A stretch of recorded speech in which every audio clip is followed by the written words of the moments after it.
When did you discover that your partner's business trips were actually something else? I still remember the exact moment when everything changed. It was 2 in the morning, and I was sitting on the cold kitchen floor, staring at Ryan's phone with trembling hands. The message on the screen felt like a shard of ice piercing through my chest. "Meet me at 7 like we talked," it read. "I can't wait to see you again. And please make sure your wife doesn't find out." I blinked hard, thinking there must be some bizarre misunderstanding. Then reality struck like a lightning bolt.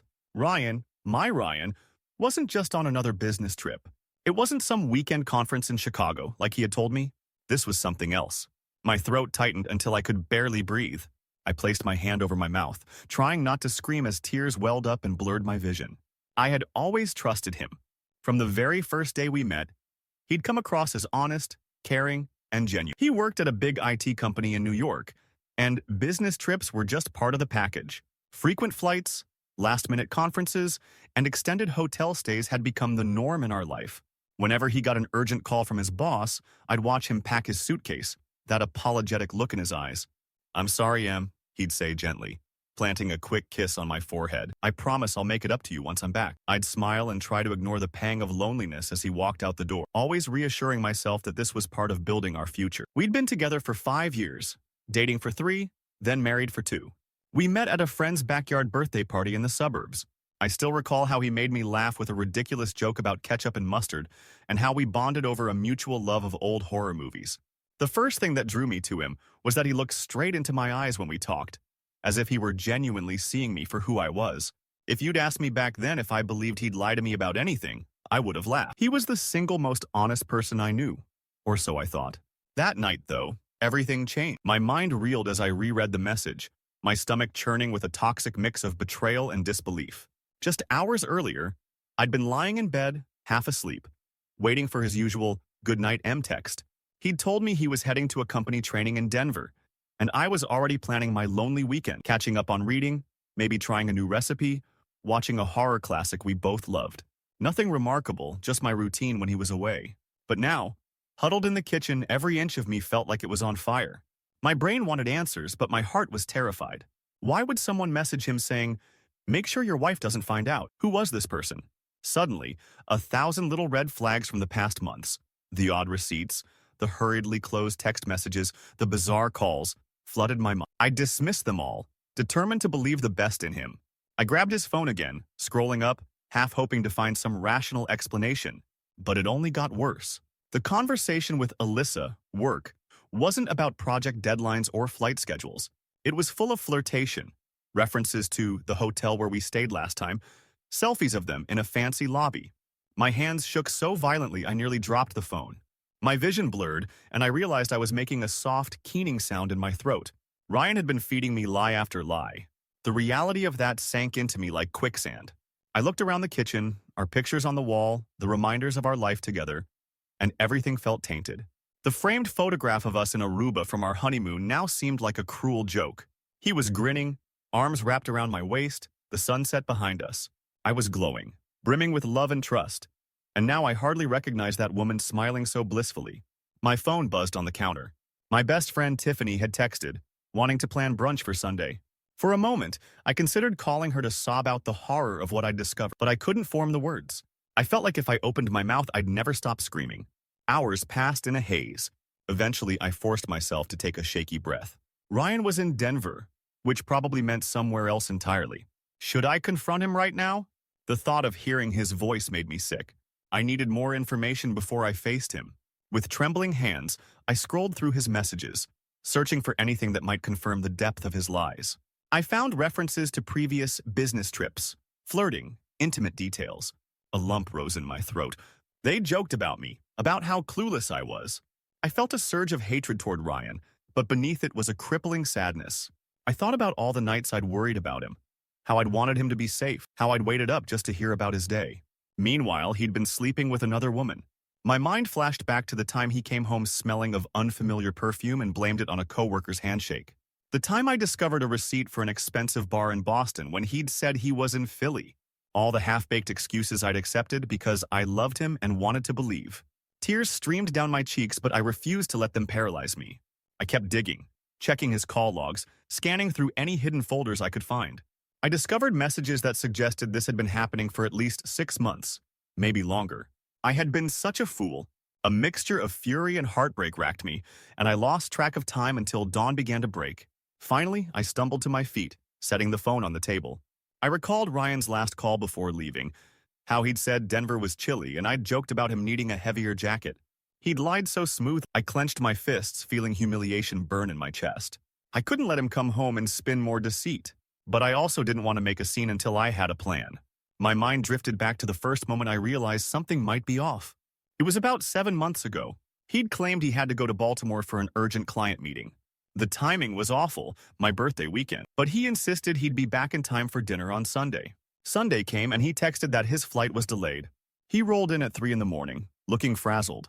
I remember him refusing to give a clear explanation, just saying he was exhausted. There was a flicker of guilt in his eyes, but I shoved the suspicion aside. Now, everything fell into place, forming an ugly picture.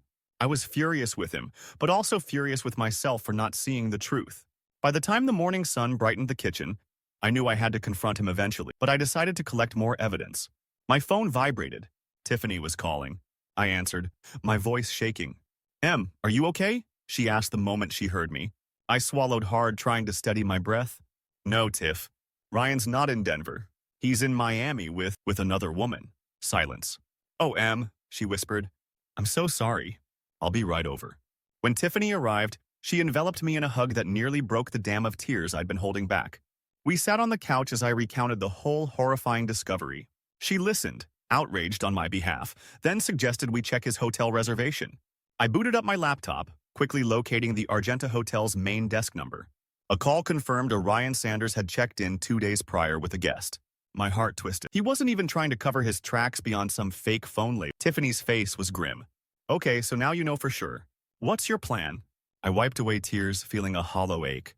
"I want him to admit it to my face," I said quietly. "I want him to look me in the eye and tell me the truth." "You deserve that," Tiffany agreed. "He can't keep lying forever." She spent the day with me, ordering takeout I barely touched. I couldn't sleep that night. The images of Ryan in some hotel room flashing in my mind. On the third day, he texted me, "Long day. Miss you. Talk tomorrow." I stared at the words in disbelief. How could he be so casual? I typed back a brief reply. "Okay, love you." Playing my role one last time. He returned on Sunday evening, pulling into the driveway around 8 p.m. He came in wearing that same reassuring smile, setting down his suitcase in the hallway. "Hey, babe," he said softly. "Missed you." He leaned in to kiss me, but I recoiled. He froze, clearly sensing something was wrong. "How was Denver?" I asked, my voice hard. A flicker of panic crossed his face. It was fine," he lied. "Lots of meetings." I folded my arms. "Interesting, because I called the Argenta Hotel in Miami. They confirmed your reservation." His eyes widened as the facade crumbled. "Emily, it's not—" "You lied to me," I snapped, tears burning my eyes. "Business trip, huh? How long has this been going on?" He stammered, face pale. I can explain." "Explain what?" My voice shook. "That you've been sleeping with Alyssa? That you've been mocking me behind my back for months? I've seen your messages." He swallowed hard, trying to reach for my hand, but I yanked it away. "I'm sorry," he whispered. "I never wanted to hurt you. I got in too deep. It started as a fling, and—" I let out a hollow laugh. "A fling? You've been lying to me for months, Ryan. Telling me you were in Baltimore, Philly, Denver when you were off with her. Do you have any idea what this has done to me?" He hung his head, tears forming in his eyes. "Emily, I know I messed up. I love you. I never stopped loving you. I'm willing to do anything to make this right." My chest felt tight, my breathing ragged. "You think you can just fix this?" I found messages laughing at me for being clueless. "A year, Ryan. You've been sneaking around." He nodded miserably, confirming it. I wanted to scream. The person I loved most had carried on a double life, and I was left to pick up the pieces. I told him to pack his things and leave. He begged me to reconsider, tears streaming down his cheeks. But I'd never been more certain of anything. He'd destroyed our marriage with his deceit. I watched him walk away, suitcase in hand, feeling both devastated and oddly relieved that the charade was over. The following days were a blur. I poured my heart out to Tiffany, who stayed with me every step of the way, urging me to see a therapist. Every moment in the house reminded me of him, his coffee mug, the dent in the couch where he always sat, the bed we shared. The heartbreak was suffocating. Ryan bombarded me with calls, claiming he'd ended it with Alyssa and wanted a second chance. but I couldn't even stand to hear his voice. The memory of those text messages haunted me. One afternoon, I found the strength to call a lawyer, a calm professional, Sarah. I explained the situation, my voice trembling. She assured me I had every right to file for divorce and walk away. But the decision was mine. I agonized, torn between the love I once felt and the colossal betrayal I now faced. Ultimately, I knew I couldn't return to a man who lied so thoroughly. He had manipulated me, stolen my trust, and I couldn't see a path to repair. Ryan kept trying anyway. He showed up unannounced, tearfully claiming he'd quit his job if that would help. He promised therapy, swore he'd never see Alyssa again. But then I got a phone call from Alyssa herself, an anxious, apologetic voice explaining that Ryan had been calling her too, asking for another chance. My blood ran cold. He was still trying to have it both ways. In that moment, any lingering doubt evaporated. I told Sarah I was ready to file for divorce. Divorce, a word I never imagined would apply to me. I thought of our wedding day, the vows we exchanged. My stomach lurched at how meaningless they turned out to be to him. I moved out of our place, staying with Tiffany at first, then securing a small apartment with lots of natural light and an open floor plan. I needed a place untainted by memories. Healing was slow, like walking through fog. Nights brought nightmares of Ryan in a faceless hotel room. I'd jolt awake, tears streaming, heart pounding. Therapy sessions helped me navigate the guilt, the anger at myself for not seeing the truth sooner. My therapist insisted I not blame myself for trusting him. Love shouldn't be built on constant suspicion. If anyone was at fault, it was Ryan for exploiting my trust. Over time, I learned to live with the pain. Tiffany was my anchor, reminding me that heartbreak doesn't define me. Friends rallied around me, inviting me out so I wouldn't wallow in loneliness. I focused on small victories, a day without crying, an hour of genuine laughter, a moment of forgetting the betrayal. I closed joint accounts, updated legal documents, and reclaimed my life piece by piece. Eventually, I blocked Ryan's number and social media. His apologies rang hollow, more about easing his guilt than helping me heal. Cutting him off completely was a terrifying but necessary step. I started sleeping better once I knew he couldn't reach me. Yet sometimes I'd catch myself reminiscing about the good times. Our wedding dance, the private jokes, the way he used to bring me coffee in bed. Then I'd remember how thoroughly he lied, and the nostalgia would curdle. Months passed. On what would have been our third wedding anniversary, I felt oddly calm. I wrote him a long letter I never intended to send, pouring out my pain and also acknowledging that not every moment we shared was a sham. Then I burned it, letting the ashes float away in the night air. It was my way of saying goodbye to the marriage I thought we had. As time moved on, I discovered new facets of myself. I embraced hobbies Ryan never cared for, cooking elaborate meals, going on spontaneous weekend trips, trying a salsa class. I stopped defining myself as someone's wife or someone who got cheated on. I became Emily again, strong, resilient, open to life. Slowly, I found joy in ordinary things, from a bright sunrise to a funny conversation with a coworker. I even found the courage to date again, although it wasn't easy. At first, any hint of secrecy or vagueness set off alarms in my head. But I met Aaron on a group hiking trip, a kind, thoughtful friend of a coworker. We bonded over our mutual love for animals and old horror movies, ironically enough. He understood my caution and never pressured. Each step felt tentative, but I realized that if I let Ryan's betrayal define the rest of my life, he'd still have power, and I refused to let that happen. Meanwhile, the divorce proceeded. Sarah guided me through the paperwork, and Ryan eventually stopped contesting it once he saw I wouldn't budge. The day I signed the final documents was surreal. Part of me mourned the love that had died, but another part felt liberated. I was free to create a future without the weight of his lies. Tiffany stood by me in the courthouse hallway, offering a supportive hug. "This is the beginning of a new chapter," she said softly, and I believed her. Of course, there were still echoes of the past. One day, I ran into a mutual acquaintance who asked how Ryan was doing, not knowing we'd divorced. The words caught in my throat, reminding me that some parts of the outside world still saw us as a couple. But I calmly explained the situation, feeling only a mild pang of sadness. I kept going to therapy, determined to break free from the cycle of self. I talked about how easily I'd missed the signs, how naive I felt in retrospect. My therapist reminded me that being open and trusting isn't a flaw. Deception is the flaw. Over time, I let go of the shame, realizing it belonged to Ryan, not me. Gradually, life took on color again. I traveled a bit, found fulfillment in my job, decorated my cozy new apartment exactly how I liked. I hung string lights on the balcony, painted an accent wall a warm shade of terracotta, small acts of reclaiming my environment. I also took the leap and adopted a cat named Luna, who became my steadfast companion, purring softly whenever I felt low. Aaron and I continued getting closer. He respected my boundaries, never prying too hard about my past, but listening patiently when I felt ready to share. One night, after a simple dinner at my place, he admitted he admired my strength and the way I hadn't let betrayal destroy my capacity to care. His words brought tears to my eyes, happy tears this time. I realized that trusting again took immense courage, but it was possible. Now and then, I still dreamed about Ryan, but the dreams felt distant, like echoes of another life. If I ever glimpsed an old photo of us, I felt a pang, but no longer a searing pain. I understood that I was mourning the man I thought he was, the life we could have had. It wasn't real, and clinging to that fantasy would only hurt me. Eventually, I closed the chapter on my old apartment, the one Ryan and I had shared. I walked through those empty rooms one final time, expecting a surge of regret. Instead, I felt peaceful. Yes, echoes of our laughter and love lingered, but so did the knowledge of how it all ended. I locked the door and walked away, breathing in the crisp air with a sense of finality. Driving to my new place, a warmth spread through me as I thought of the path I'd traveled. From that woman sobbing on the kitchen floor to the person I was now. Still healing, still learning, but undeniably stronger. My phone buzzed as I parked, and I saw a notification from one of my new neighbors inviting me to a neighborhood gathering.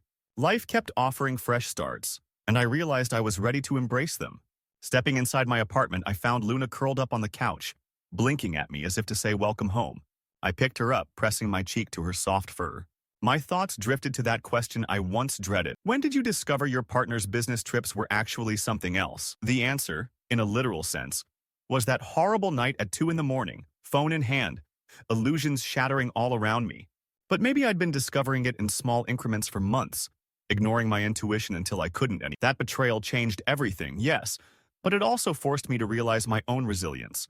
The pain was excruciating, and I wouldn't wish it on anyone. Yet it led me to rediscover who I was beneath all the compromises and blind faith. I found a fierce independence I never knew I had, forged deeper connections with my true friends, and learned that trust, once broken, can be rebuilt. If not with the betrayer, then with myself. A few days later, I finished sorting through the last of the boxes labeled Old Life. I made a little ritual of it, carefully deciding what was worth keeping. Most pictures, letters, and mementos connected to Ryan went into a separate box for disposal. I took them to a secluded spot near a lake and burned them in a small fire pit. It wasn't about vengeance, but about letting go. Watching the flames dance, I felt a calm acceptance settle inside me. When I returned, Aaron was there, offering a gentle smile. We didn't talk much, we didn't need to. I just settled beside him, feeling Luna bump against my ankle, the hum of my apartment's heater in the background. Peace. A peace I never imagined I'd find after such a betrayal, but there it was. In the months that followed, I embraced the life I was building. I made new friends in my neighborhood, took more dance classes, and even organized a movie night featuring classic horror flicks, inviting Tiffany, Aaron, and a few others to share laughter and popcorn. Sometimes, I'd catch myself marveling at how different everything felt, how far I'd come since that night on the kitchen floor. Of course, memories still surfaced, especially around anniversaries or random triggers, but they no longer held me hostage. I'd feel a brief pang, then let it pass, reminding myself that I was no longer that wounded woman, living under a cloak of lies. I was the author of my own story now, free to shape my present and my future. If someone were to ask me how to survive discovering your partner's business trips were actually something else, I'd tell them there's no neat formula. It's messy, devastating, and it will likely shake you to your core. But you can rebuild, even if it feels impossible at first. You deserve honesty. You deserve to love and be loved without constant fear. The path to believing that again may be long, but it's worth traveling. Ryan eventually texted me one more time. He said he'd been going to therapy, that he finally understood how deeply he'd hurt me, and he hoped I could forgive him. I never replied. I chose my own closure, rather than waiting for him to grant it to me. In forgiving him in my heart, without letting him back into my life, I freed myself from the last remnants of his power over me.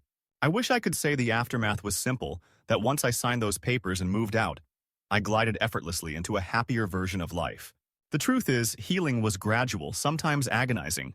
For weeks, I struggled to sleep through the night without remembering the moment I first read those messages. My therapist called it trauma, which it surely was. A betrayal that profound can shake you to your core. Some days I felt numb, drifting through life without fully participating. I'd watch couples in the park or at the grocery store and wonder if their smiles were real or just another facade. Yet Tiffany and other close friends refused to let me spiral into cynicism. They reminded me of my own capacity for love, and that I shouldn't let Ryan's actions destroy it forever. I also had to handle the mundane realities of separating our lives. We had shared subscriptions, insurance policies, a car lease. Untangling all that felt like unraveling a giant knot, each thread reminding me of the future we once planned. But each phone call to remove him from an account or to switch something to my name also felt like a small step forward. Luna became my constant companion. She curled up in my lap while I cried, and her warmth soothed me in ways I can't fully explain. She didn't understand betrayal or heartbreak. She just wanted me to be okay. Over time, her gentle purring acted like a balm to my shattered sense of security. Ryan's texts kept coming for a while, each one an apology or a plea, until I blocked him. His words felt more about easing his own guilt than helping me. Once I blocked him, I felt an immense weight lift. I was free to focus on my own healing without the constant reminder of his excuses. But cutting him off didn't erase the memories. My mind would sometimes wander back to the good moments. I questioned whether any of it was real. My therapist suggested that at least some of it might have been genuine, reminding me that people are rarely all evil or all good. That didn't make it easier, but it did help me see that part of moving on was accepting the complexity of what we shared. As weeks turned to months, I discovered small pockets of joy again. I started cooking meals just for myself, experimenting with recipes that made my apartment smell like a five-star restaurant. I went on a weekend trip with Tiffany to a cabin by a lake where we talked under the stars. She teased me about the possibility of future love, and I didn't dismiss it outright, though the idea still scared me. Learning to trust again was the hardest part. Every new person I met came with the question, could they betray me too? But time, cliché as it sounds, was an ally. I embraced little victories. A day where Ryan didn't cross my mind, an evening where I laughed wholeheartedly with friends. I realized I had dreams and goals I'd put aside for Ryan's sake. Now was my chance to pursue them. A defining moment came on what would have been our wedding anniversary. I lit a candle, expecting a wave of sorrow, but instead found a strange calm. I wrote a letter to Ryan, to the memory of our marriage, really, thanking him for the good times but also letting go of the rest. I burned it in a metal bowl on my balcony, watching the smoke drift up into the night sky. It felt ceremonial, as though I was officially releasing our past. In the following weeks, something changed. I started smiling more easily. I took pleasure in small daily moments. A good cup of coffee, a warm beam of sunlight. I reconnected with people I'd neglected, forging deeper bonds. I stopped flinching when someone mentioned cheating or infidelity in casual conversation. The wound was still there, but it had scabbed over, healing slowly but surely. During a group hike with coworkers, I met Aaron, a friend of a friend. He was quiet and observant. We ended up walking side by side, talking about nature, about how the forest felt like a sanctuary. By the end of that day, he asked if I'd like to grab coffee sometime. Butterflies fluttered in my stomach. I worried I wasn't ready to risk my heart again, but I said yes. It was just coffee, after all, not a lifetime commitment.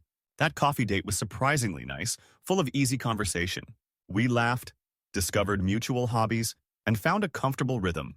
I opened up about my history bit by bit, and he listened without judgment. He didn't belittle my fear or push me for more information than I was ready to share. I realized that trust doesn't have to be absolute from day one. It can be built slowly, with genuine understanding. I continued with therapy, ensuring I was making decisions from a place of healing rather than desperation. My therapist reminded me that my ability to love deeply was a strength, not a weakness. It would only become a weakness if I closed off my heart forever.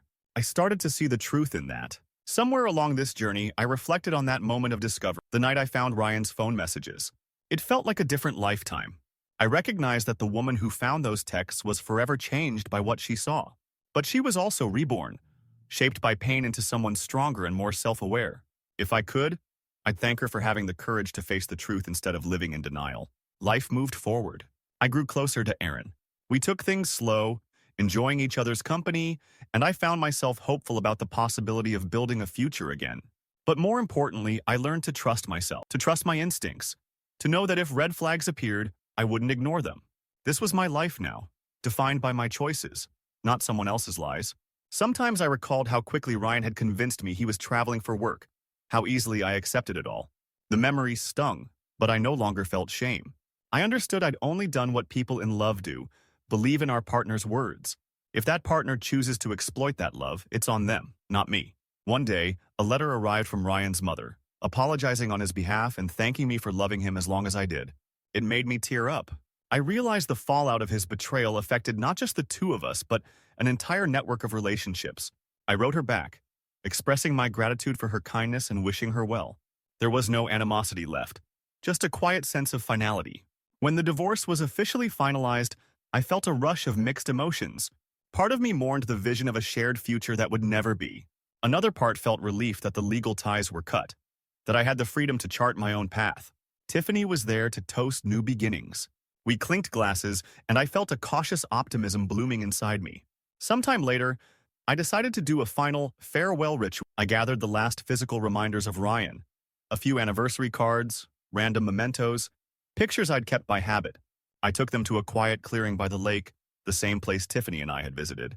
I watched them burn in a makeshift fire pit, not with anger, but with a sense of release.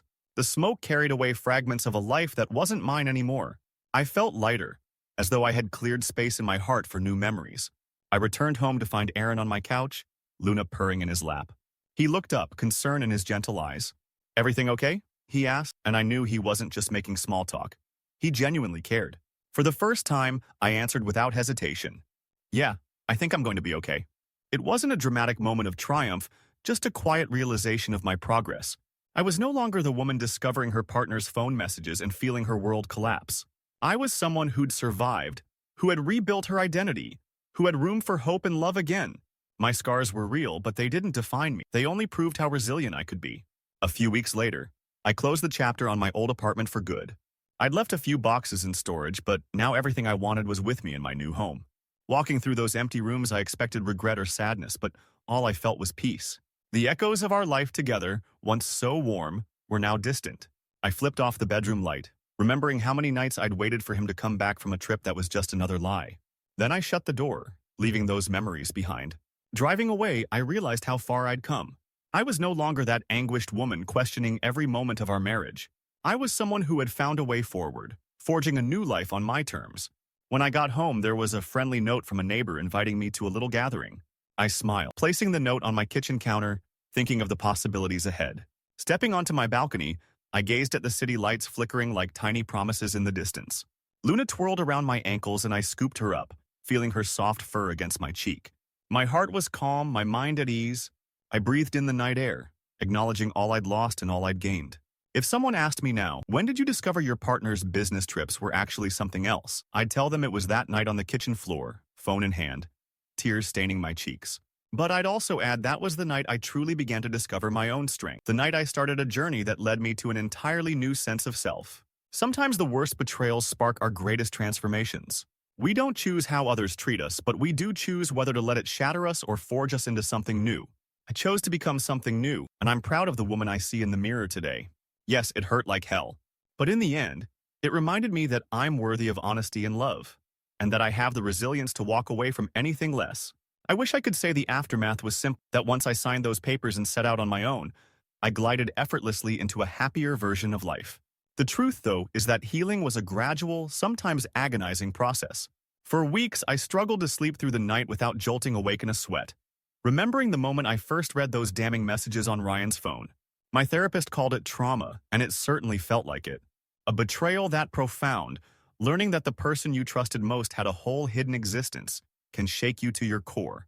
There were times I felt almost numb, like I was drifting through life without really participating. I'd catch myself staring at couples in the park or at the grocery store, wondering if the smiles they shared were real or just a facade like ours had been. Every normal, happy scene around me seemed tinged with suspicion. Yet Tiffany and other close friends refused to let me spiral into cynicism. They reminded me of my own capacity for love, how I had once been open and kind, and encouraged me not to let Ryan's deceit extinguish that forever. I also had to contend with mundane realities. We had some shared subscriptions, insurance policies, even a few outstanding credit card bills in both our names. Unraveling them felt like sorting through a giant knot of emotional and financial ties.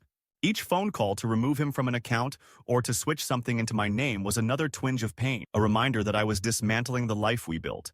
Yet each completion also felt like a small victory, another piece of closure. During this time, Luna, my cat, became my constant companion. She'd curl up in my lap while I cried, nuzzle my chin as though trying to say, "I'm here." Sometimes I felt foolish, but her warmth and innocent affection were a balm. She didn't care about betrayal or heartbreak, she just wanted me to be okay. Every so often, I'd get a text from Ryan with some variation of, "I'm sorry, I'm working on myself," or "I miss what we had." At first, I'd spiral into a half-hour meltdown after reading them, fury and sorrow colliding. But eventually, his words lost their power over me. I realized he was probably more concerned about his own guilt than my well-being. One day, with my therapist's guidance, I blocked his number and all his social media. I refused to let him take up any more space in my head. It was an incredibly liberating moment, like slamming shut a door and finally throwing away the key. Of course, cutting him out entirely didn't erase the memories. My mind would wander unbidden to the good times. The way he used to bring me coffee in bed on Saturday mornings. How he'd make me laugh with his terrible dance moves. The sweet surprises he orchestrated for my birthdays. I questioned whether any of it was real. My therapist encouraged me to believe that at least some parts of our relationship had been genuine. He might have loved you in his own way, she'd say, but he was flawed. And he chose deception. That doesn't invalidate every happy moment you shared. It was a difficult concept to accept. I wanted to label him entirely a villain or a liar. But humans are rarely that black and white. Months trickled by, and slowly, I found pieces of joy again. I started cooking more elaborate meals, something Ryan and I used to do together, but now I did it for my own pleasure. I went on a weekend trip with Tiffany to a cabin by a lake, where we spent hours talking under the stars. She teased me gently about how I needed to open my heart to the possibility of love again someday.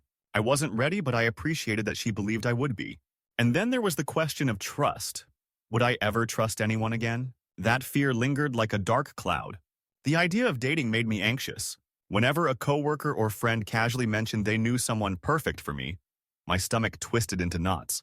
I couldn't imagine letting someone else get close enough to wound me so deeply again. But time, as cliched as it sounds, was my ally.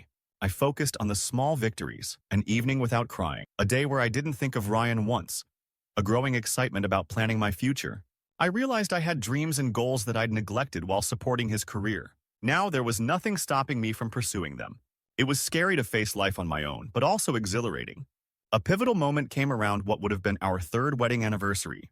I found myself at home, alone, expecting a wave of sorrow to crash over me. Surprisingly, I felt a strange sense of peace. I lit a candle, put on some music, and wrote a letter. To Ryan, to the memory of our marriage, and ultimately to myself. In it, I poured out my pain, my anger, and my sadness.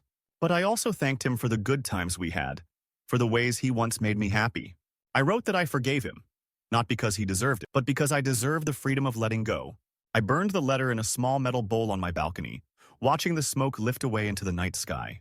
It felt ceremonial, like laying the past to rest. In the following weeks, I sensed a change. I laughed more easily. I took pleasure in simple things.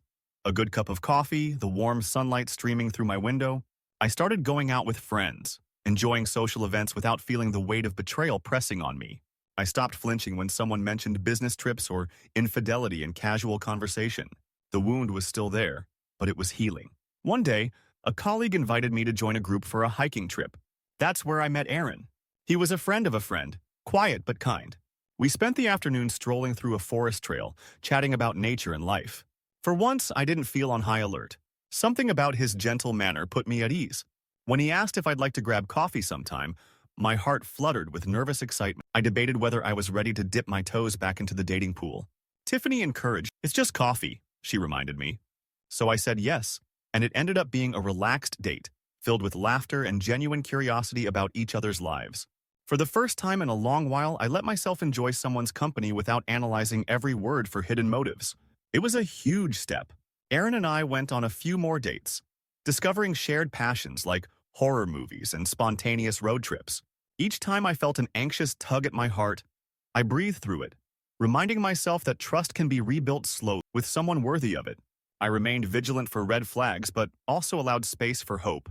My therapist assured me this was healthy, being cautious without closing off entirely.